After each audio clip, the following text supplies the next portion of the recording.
maybe this fact that in Everett you should start from a quantum wave function and emerge out of it, the classical world, is really the right way to think about gravity. In other words, don't quantize gravity in the sense of starting with some classical model and turning it into a quantum theory. Start with some quantum field theory and quantum theory and finding gravity within it. Well, we're allowed to take clues from the world as we do know it, where quantum field theory is the best way we have of thinking about particles and forces, right? If it weren't for gravity, quantum field theory is the way nature works. So here's a picture of a field. This is the magnetic field, okay? If you have a magnet, there's an invisible force field around it. We know that because you put the magnet near your refrigerator and it reaches out and grabs it. Likewise, there's a gravitational field, an electric field, etc. In modern physics, everything is fields. So even particles, even matter, like electrons and quarks and neutrinos, there are fields that fill all of space, and what you perceive as a particle is really a vibration in that field. So the fundamental ingredients of nature, according to modern physics, are fields filling space, vibrating in certain ways in a quantum mechanical framework, the whole thing we call quantum field theory.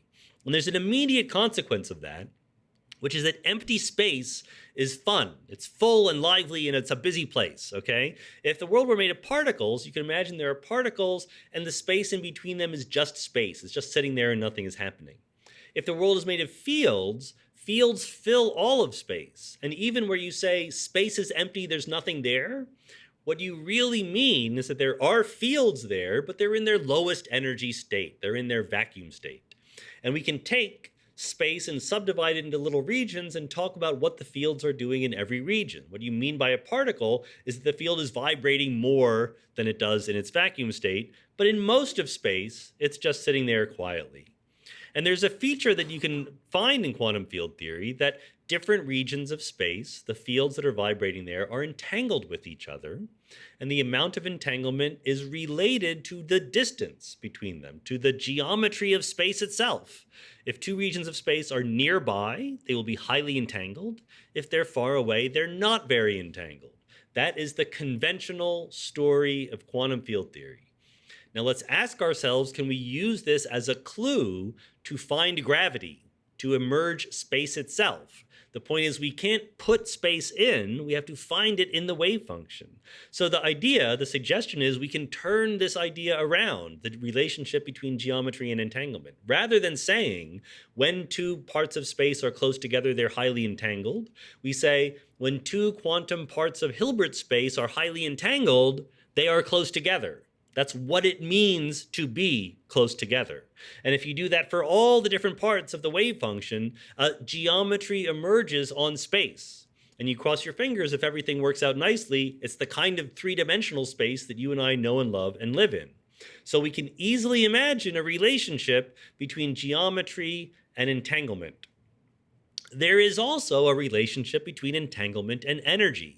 Remember I said that in the vacuum, in empty space, there's a very specific entanglement structure in quantum field theory.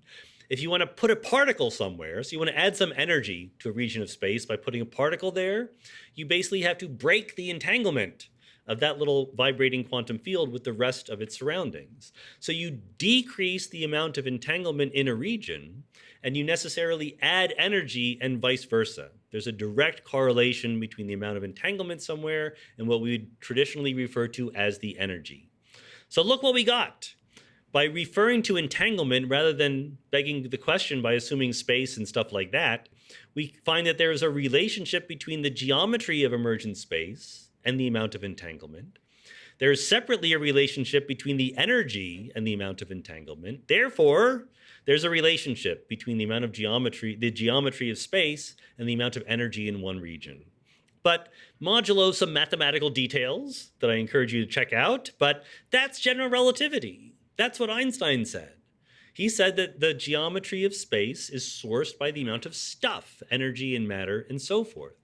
What I'm saying here is that if you didn't know that there was any such thing as space, and you treated space as something that emerged naturally from the quantum mechanical entanglement between different parts of the wave function of the universe, the natural consequence would be that space has a geometry and it's curved, and that geometry obeys an equation that is very similar to Einstein's equation of general relativity. Now, we haven't proven this, truth in advertising. This is an ongoing research program that is not done yet.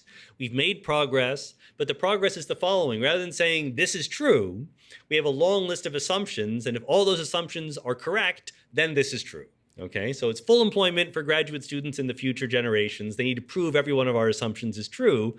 But it's very encouraging to me to imagine that the problem with quantum gravity was just that we shouldn't be quantizing gravity at all. We should be taking quantum mechanics seriously and finding it. So I know that there's probably some details there that I went through too quickly. So happily, you can buy my book, which I think is free to you. I think you're giving it away